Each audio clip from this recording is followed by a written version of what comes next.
Howdy there, folks, it's Geist, and I am once again back in my favorite Lost Sector because, yes, I have something super awesome to show you guys. I have been working and working and working once more to try to push the boundaries of what we can do on controller with a bow and arrow in Destiny, which is a very specific thing, but I don't care. I've been having a lot of fun doing it, and I gotta share this with y'all because it's super cool. So recently I made a whole bunch of videos about Archer's Gambit, how to proc it on controller consistently.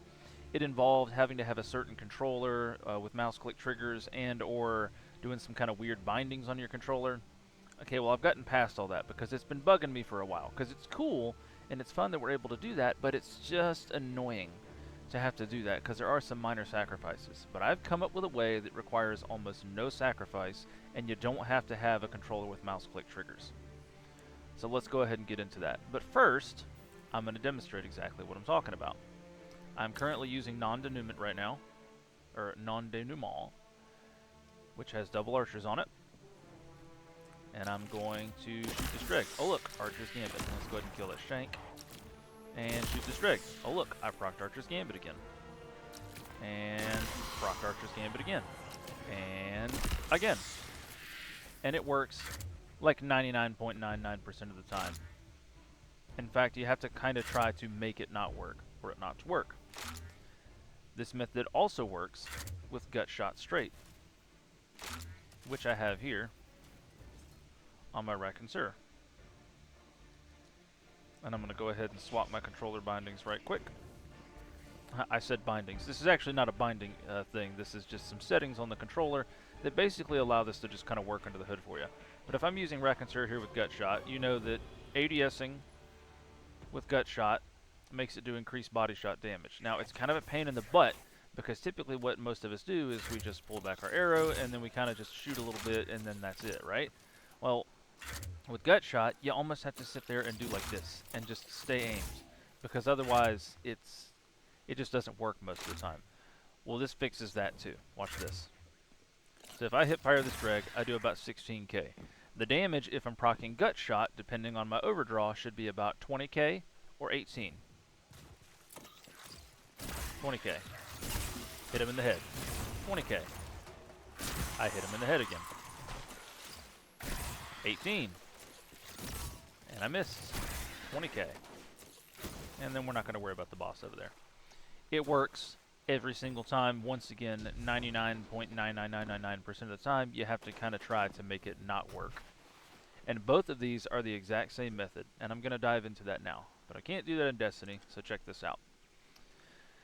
This right here is Razer Synapse. This is a program that comes with my controller, and really with any Razer controller this should work. Like super old Razer controllers, it might not work, but it should work for most Razer controllers, especially any that are newer. Doesn't have to be a specific Razer controller, you just need to have Synapse. And yes, there is also an app for Xbox and for PlayStation if you have some sort of Razer controller there too. But before I dive into this, I want to talk about what I'm getting into. All you need in order for this method to work is one of two things. You either need trigger stops in your controller, which means there's a button in the back of your controller that changes how long of a trigger press you have, or shortens it. Like you'll have your normal trigger pull, and if you press a little switch, now suddenly you have a much shorter one. It can be mouse click, it can be hair trigger, whatever the terminology they use is, it's just a shorter trigger pull. That's option one. Option two, you need to have some sort of, air quotes here, pro controller that has some sort of app or program software, whatever the case may be, that allows you to customize something with the controller. And specifically, you want to be able to customize your triggers in the controller. Now, I can't speak for every single pro controller out there, but I know this works for most Razer controllers, and it also works for the Xbox Elite series of controllers. It also works for the PS5 Pro controllers that Sony sells, and then of course I think there's a few others. I believe Power A also has some. You'll kind of just have to cross-reference and figure out if your controller works. You can't really do this with a default controller. However, if you have a default controller for like 20 bucks and you're a little tech savvy, you can go online and buy one of those hair trigger kits and install it on your controller, and then it does the same thing that we previously talked about. Although, personally, if I was you guys, there's a whole lot of options out there, and Several of them don't break the bank. For instance, the controller here, well, not quite the controller here. The Wolverine V3 Pro is like 200 bucks. If you get the Wolverine V3 Tournament Edition, which is essentially the exact same controller that I have, it's like 100 bucks. And I think I saw it on sale recently for like 80. Highly, highly recommend that controller. It is absolutely worth the price, and you can do all the stuff that I'm talking about here. No, I'm not sponsored by Razer, but I do like Razer products, so here we go. Now, we're going to start with sort of the digital method first, which is messing with the actual settings in here. Now, I have both of the triggers set to the digital, which means that the actuation point is something that I can customize. And so, right now, let's see here, my controller is set to profile 1. Which profile 1, you can see that I have a very drastic difference between my two trigger pulls. My left trigger, I'm pulling on it right now, I'm pulling on it right now, pulling on it, and there it is. You want the trigger pull to be much deeper on one side than it is the other for where it actually activates. Now, this doesn't work for stuff like racing games, but we're not talking about that. We're talking about using these two perks on bows and Destiny, so that's what we're going to focus on. So, if I pull the right trigger just a little bit, it activates. And it's going to do that on just almost a hair trigger because I have it set to 5%. Whereas the left one, I basically have to almost fully compress the trigger before it will activate. Now, why is this important? What does this mean? Well, let's start with Archer's Gambit, and then we'll go to Gutshot straight, because the two methods that work for this method, are the reverse of each other. Let's say that I pull both triggers, and we're going to go back into Destiny for this. Let's say I pull both triggers at the exact same time. Well, I'm aiming, and I'm drawing the arrow at the exact same time. If I start to release both of the triggers just a little bit, then my aim lets go first. And then the arrow goes. And that's what we want. Now, I'm holding Raconteur, which is the incorrect one for that right now. What you want this one to be for is your Archer's Gambit bow.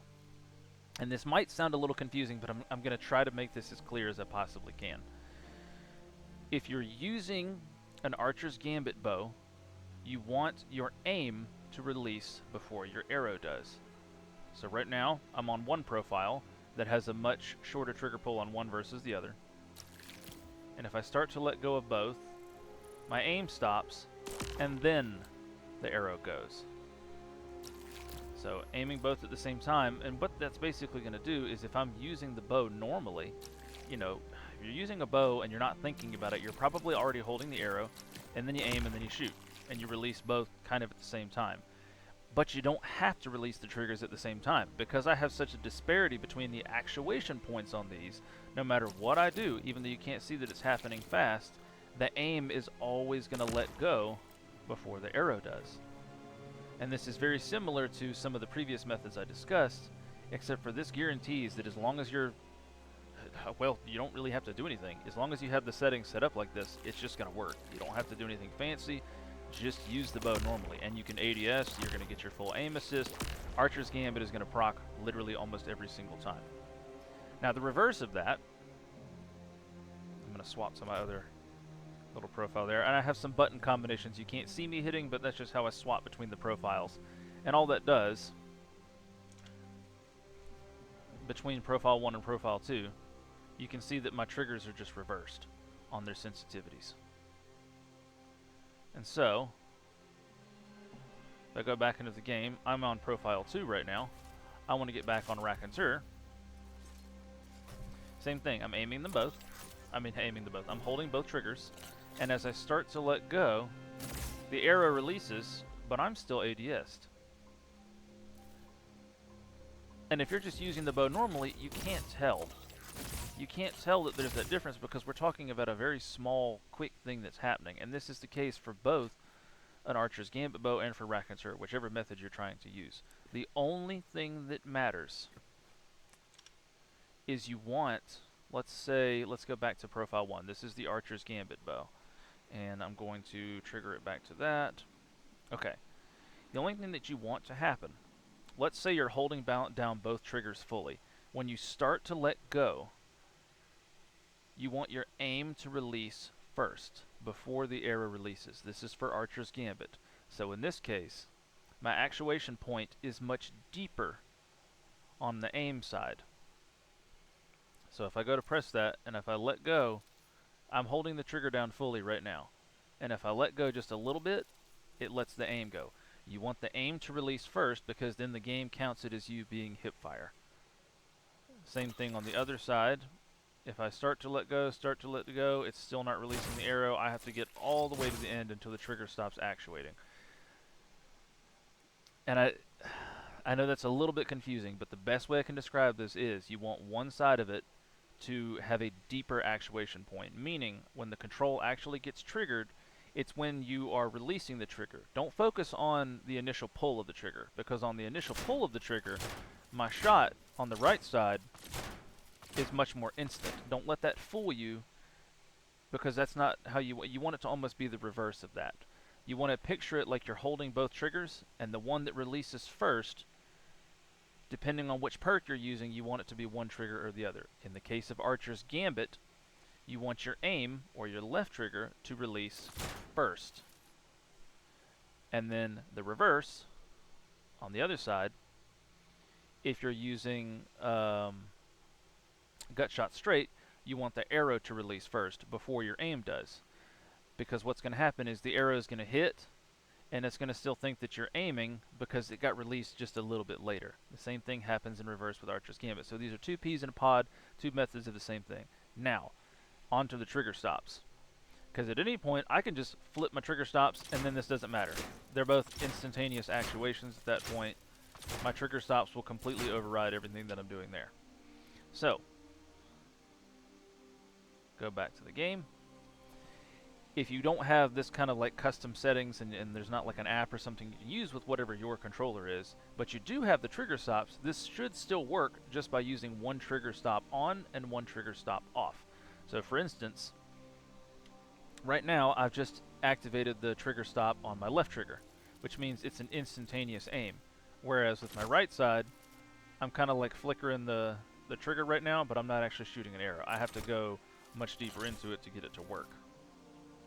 But the result is going to be the same. Since I have the trigger stop, and now granted, this is the wrong bow again. This is for the Archer's Gambit bow that you want this to happen. Let's go ahead and re-equip that there. Since my trigger stop is activated on the left side, that means that my aim is going to release before the arrow does. So if I go to do this, I didn't actually have the trigger stop on. There we go. Then my aim, I start to release the two, aim goes first, then arrows go. So it's very similar to the settings, but it's a little bit different. Again, once more, try to think of it the same way. If you're using Archer's Gambit, you want your aim to release before the arrow does. If you're using Gutshot straight, you want the arrow to release before your aim does. They're just the reverse of each other. So, if you're using Archer's Gambit, have your trigger stop on your aim. If you're using Gutshot straight, have your trigger stop on the actual arrow release or your fire button, not your aim. And I'm a little bit dyslexic, so it's been kind of hard to juggle these in my head, but I'm telling you the right way.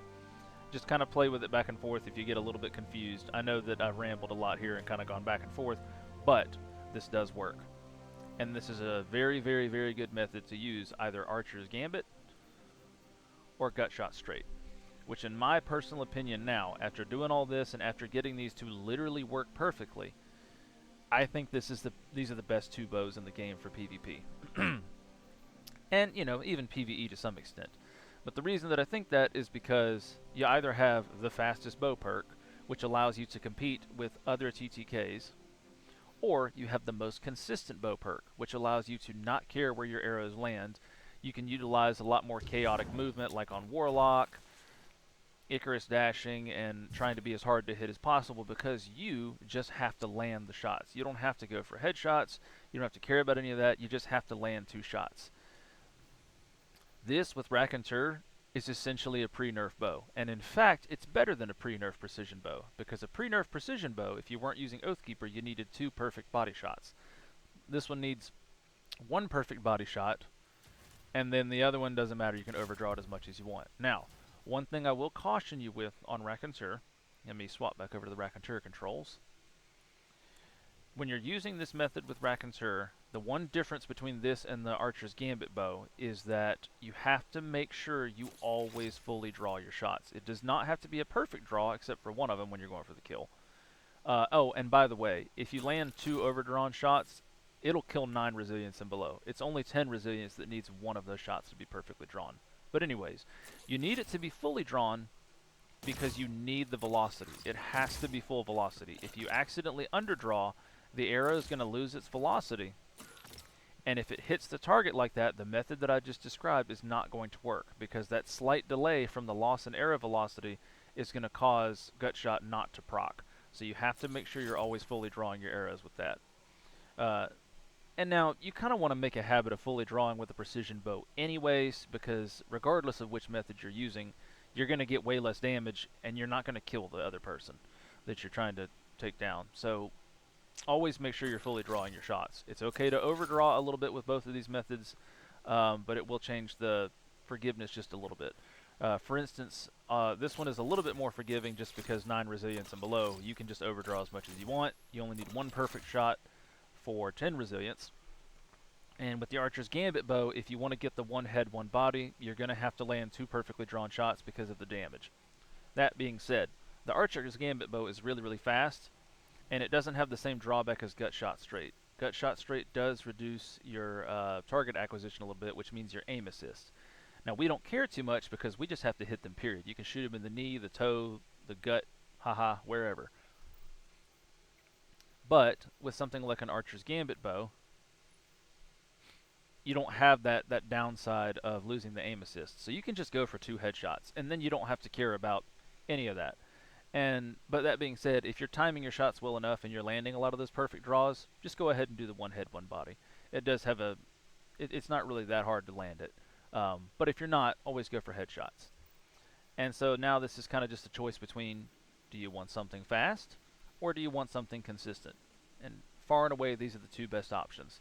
And controller actually has a little bit of an advantage with this, because as I said, mouse and keyboard can't do this. If they want to use an Archer's Gambit bow, they're either going to have to release both of their buttons simultaneously on the mouse, or they're going to have to use, whatever exotic, like RDMs, Lunafactions, Lion Rampants, the new ones that have had the hipfire buffs, and then they're going to have to stack on like hipfire grip or freehand grip just to try to exclusively hipfire, which is fine because they're on mouse.